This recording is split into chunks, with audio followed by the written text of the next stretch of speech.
Ano mo, 2 hours pa day ko din he. So, unsa na may oras karon, alas 3 na siguro.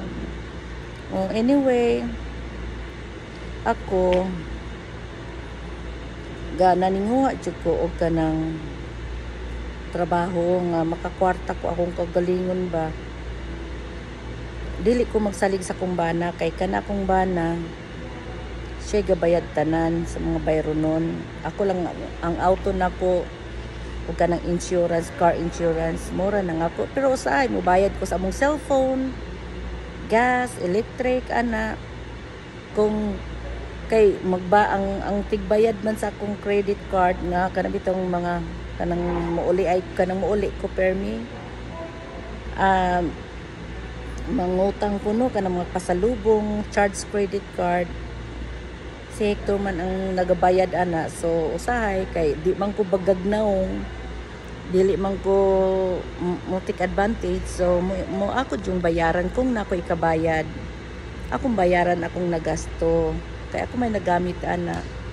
Unya kani bitong mga animal bitaw nga baw na to kinayod dinhi.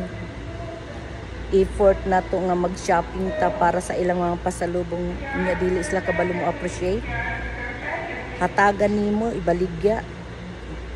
Unya ibaligya unya iprenda nya kabalo sila kwarta cash ko na akong gikuan dinhi singot na ako nag kinayo dinhi nya ihatag lang sa ilang nya pag mahibala na lang nato nga gibaligya sa dikit wa na koy gana mga hatag-hatag oy. Kana lang mga pili nga mga tao ba. Ako kay dili man jud ko kapugong di ko kahatag. Ambot lang nga nung gihatagan ko sa Ginoo ngani nga kuan bitaw talent nga humo ko kasing-kasing nga mahilig jud kog tabang ganahan ko mo tabang bahala bitaw walay ako basta makatabang lang ko lami kay sa kuan bitaw sa feeling nga makatabang bitaw ka nga makita nimo ang tao nga mo appreciate. Pero di ko ganahan mo mutabang anang mga tao nga mga ungrateful bitaw. Di ko ganahan na muhatag, di ko ganahan mutabang kay lain kayo. So ako ganahan jud ko mutabang. Mo dyan ang akong kuan.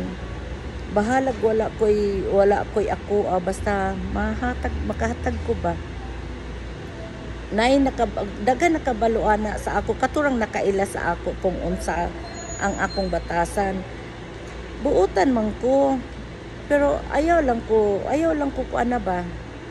Ayaw lang ko hilabti kay bisa bitaw ingani ko palaban baya pug ko. Busa ka na akong bana. Di gyud na siya magkuan sa ako kay isang syagit lang nako sa iya, isang sigaw lang nako sa iya.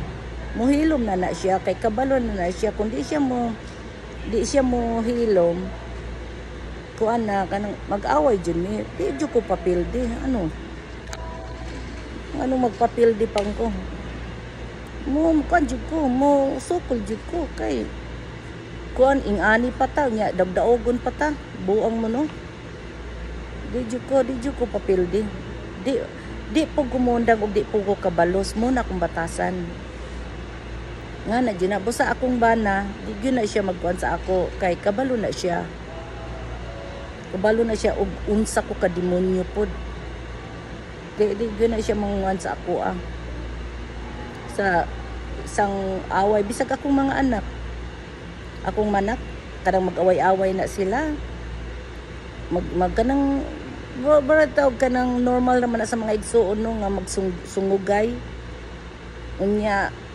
kanang magtanaw sila TV nya magsungugay sila akong mga anak sa una katong mga kuan ba teenager pa sila bisag mga gagmay pa sila ako dyan na silang disiplina nga di na sila mag-away maghinigugmaay sila kay simba ko palayo mawala mi dinhi sa kalibutan kinsa pa may magtabangay ang magsuon mga igsuon ba pero napod ba mga igsuon mga animal ba di ba. Pero gitudloan ako akong mga anak nga di jud sila mag-away. Busa karon buyag lang akong mga anak. Di na sila mag-away kay ngano.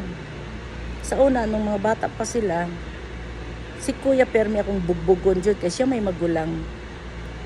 Ingnon ako magpakamagulang kasi mga igso, mga manghod nimo kay ka nang imo ng mga manghod kailangan higugmaon nimo na sabto nimo na.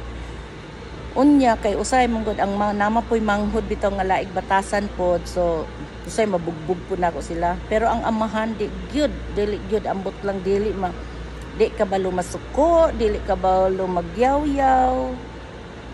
Kung mag-away akong mga anak mo, anak lang na siya ay May imong mga anak nag-away na pod. Unya kay ako busy man ko sa kwarto, namilo ko mga labahan, mga kuan ana. Ingong ko, amahan ka nganong dili man ka mo badlong sa imong mga anak sa dili maminaw. So ako nga inahan nga makadungog magsigis lag away, mugawas ko. Isang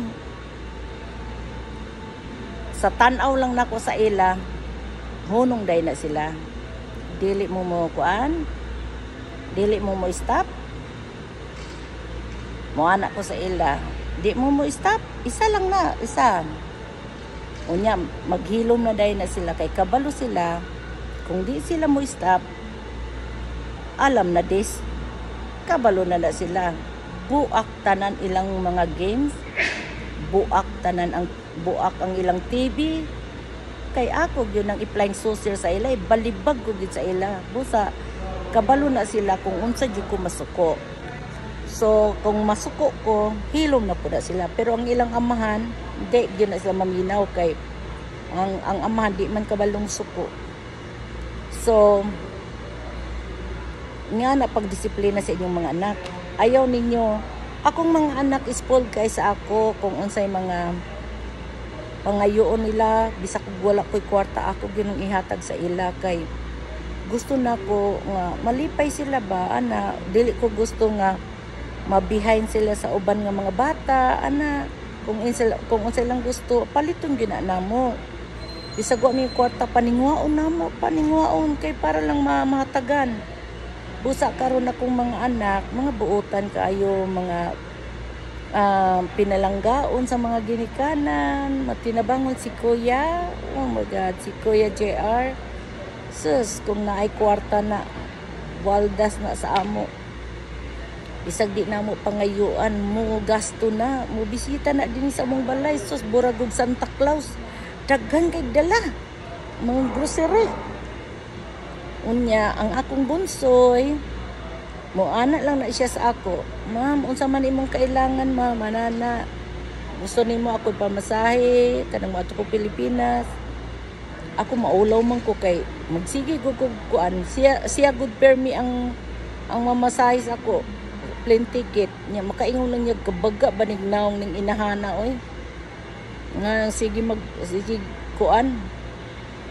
Pangayo. Oh, mo lambing lang ko usahay kay lalo na gamay akong balon, so isave na ako akong balon.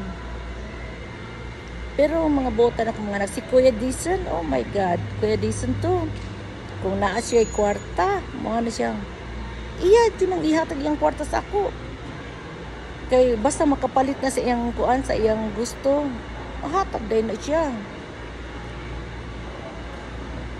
Taas-taas naman ni ay.